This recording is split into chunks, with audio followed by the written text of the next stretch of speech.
Hello friends, ഇന്ന് നമുക്ക് അടിപൊളിയായ chicken recipe ഉണ്ടാക്കിയാലോ? എന്നാൽ നമുക്ക് റെസിപ്പിയിലേക്ക് പോകാം.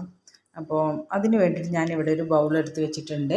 അതിലേക്ക് 1 ടീസ്പൂൺ ഇഞ്ചി, 1 ടീസ്പൂൺ വിനാഗിരി, അതിലേക്ക് ആവശ്യമായ ഉപ്പ്, ഇത് മൂന്നും നന്നായിട്ട് മിക്സ് ചെയ്തിട്ട് അതിലേക്ക് നമുക്ക് കഴുകി വെച്ചിട്ടുള്ള ചിക്കൻ ഇതിലോട്ട് ആഡ് ചെയ്യണം. എന്നിട്ട് ആ ചിക്കനെ നന്നായിട്ട് മിക്സ് ചെയ്ത് അതിലേക്ക് ചിക്കൻ ആഡ് ചെയ്തിട്ട് നന്നായിട്ട് മിക്സ് ചെയ്തിട്ട് ഒരു 10 മിനിറ്റ് റെസ്റ്റ് ചെയ്യാൻ വെക്കണം. ഇപ്പോൾ ആ മിക്സ് എല്ലാം കഴിഞ്ഞിട്ടുണ്ട്. ഇനി ഇതൊരു 10 മിനിറ്റ് റെസ്റ്റ് ചെയ്യാൻ വെക്കണം. ആ സമയം കൊണ്ട് നമുക്ക് ഈ ചിക്കനിലേക്കുള്ള ഒരു കൂട്ട് തയ്യാറാക്കണം, മസാലക്കൂട്ട്. അതിന് വേണ്ടിയിട്ട് നമുക്ക് എത്ര എരിവിന് ആവശ്യമായ മുളക് പൊടി, മഞ്ഞൾപ്പൊടി, മഞ്ഞൾ കുറച്ച് മതി, ഇഞ്ചി, ഉപ്പ്, വിനാഗിരി, ഇത് മൂന്നും ഇതെല്ലാം കൂടെ നന്നായിട്ട് മിക്സ് ചെയ്തിട്ട് നമുക്കൊരു കൂട്ടുണ്ടാക്കണം. ഇഞ്ചി എത്ര കൂടുന്നുണ്ട് അത്രയും ടേസ്റ്റ് കൂടും. ഇപ്പോൾ അതിൻ്റെ ആ അരപ്പ് ഇവിടെ റെഡി ആയിട്ടുണ്ട്. ഇതിൽ നിന്നൊരു പകുതി എടുത്തിട്ട് നമ്മൾ ആ ചിക്കനിലേക്ക് ആഡ് ചെയ്യണം. പകുതി മസാല എടുത്തിട്ട് പകുതി അവിടെ മാറ്റി വെക്കണം. അപ്പോൾ ഈ പകുതി കൊണ്ട് നമ്മൾ ഈ ചിക്കനിൽ ആഡ് ചെയ്തിട്ടുണ്ട്. ഇനി ഈ ചിക്കൻ മസാല ഒരു 10 മിനിറ്റ് റെസ്റ്റ് ചെയ്യാൻ വെക്കണം. ആ സമയം കൊണ്ട് നമുക്ക് മറ്റേ പകുതി മസാല മാറ്റി വെച്ചിട്ടില്ലേ, ആ മസാലയിൽ തേങ്ങ ഇടണം. തേങ്ങ അതിലോട്ട് ആഡ് ചെയ്തിട്ട് നന്നായിട്ട് മിക്സ് ചെയ്യണം. എന്നിട്ട് ആ തേങ്ങൻ്റെ ഈ കൂട്ട് നമുക്കിവിടെ മാറ്റി വെക്കണം. ഇതാണ് അത് തേങ്ങൻ്റെ കൂട്ട് ഇവിടെ റെഡി ആയിട്ടുണ്ട്. അപ്പോൾ അത് അവിടെ റെസ്റ്റ് ചെയ്യാൻ വെക്കുക. ഇനിയിപ്പോൾ നമ്മൾ ആ ചിക്കൻ മസാല ചെയ്ത് വെച്ചിട്ട് ഒരു 10 മിനിറ്റ് ആയിട്ടുണ്ട്. ഇനി ഇതാന്ന് നമുക്ക് നല്ല ഫ്രൈ ചെയ്തെടുക്കുക. ചട്ടി നന്നായിട്ട് ചൂടായിട്ടുണ്ട്. ഇനി നമുക്കിത് എണ്ണയിലോട്ടിട്ട് ഫ്രൈ ചെയ്തെടുക്കാം. നല്ലൊരു ടേസ്റ്റില്ല, അധികം ഇൻഗ്രീഡിയൻസ് ഒന്നും ഇല്ലാത്ത വളരെ എളുപ്പത്തിൽ ചെയ്യാൻ പറ്റുന്ന ഒരു റെസിപ്പിയാണിത്.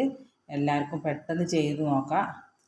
നല്ല ടേസ്റ്റുള്ളൊരു ഈസി ആയിട്ടുള്ളൊരു റെസിപ്പിയാണിത്. എല്ലാവരും ചെയ്ത് നോക്കണം.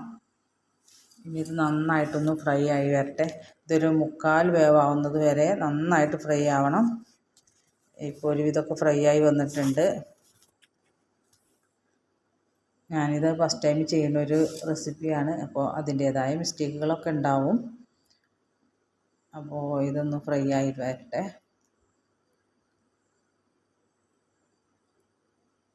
ഇപ്പോൾ നമ്മൾ ഇനി ഇതിലേക്കൊരു 1/4 വേവ് ആയിട്ടുണ്ട്. അത്യാവശ്യം ഫ്രൈ ആയിട്ടുണ്ട്. ഇപ്പോൾ ഒരു 1/4 വേവ് ആയിട്ടുണ്ട്. ഇനി അതിലേക്ക് നമ്മൾ ഈ തേങ്ങൻ്റെ അരപ്പ് അതിലേക്ക് ഇട്ട് കൊടുക്കണം. എണ്ണയിലേക്ക് ഇട്ട് കൊടുക്കണം. ഇപ്പോൾ അതിൻ്റെ അരപ്പ് നമ്മൾ അതിലേക്ക് ഇട്ട് കൊടുത്തിട്ടുണ്ട്.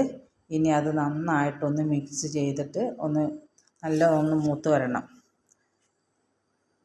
നന്നായിട്ടൊന്ന് മൂത്ത് വരുമ്പോൾ സമയത്തേക്ക് നല്ലതൊന്ന് മൂത്ത് വരട്ടെ. ആ സമയത്ത് നമുക്ക് ഇതിലേക്ക് പച്ചമുളകും കരിവേപ്പിൻ്റെ ഇലയും കൂടി ഇതിലേക്ക് ഇട്ട് കൊടുക്കണം. ഇപ്പം നമ്മൾ ആ പച്ചമുളകും കരിവേപ്പിൻ്റെ ഇലയും അതിലിട്ട് കൊടുത്തിട്ടുണ്ട്. എന്നിട്ട് അതിനി നന്നായിട്ടൊന്ന് മിക്സ് ചെയ്തിട്ട് അതും കൂടെ ഒന്ന് ഫ്രൈ ആയിട്ട് കിട്ടണം.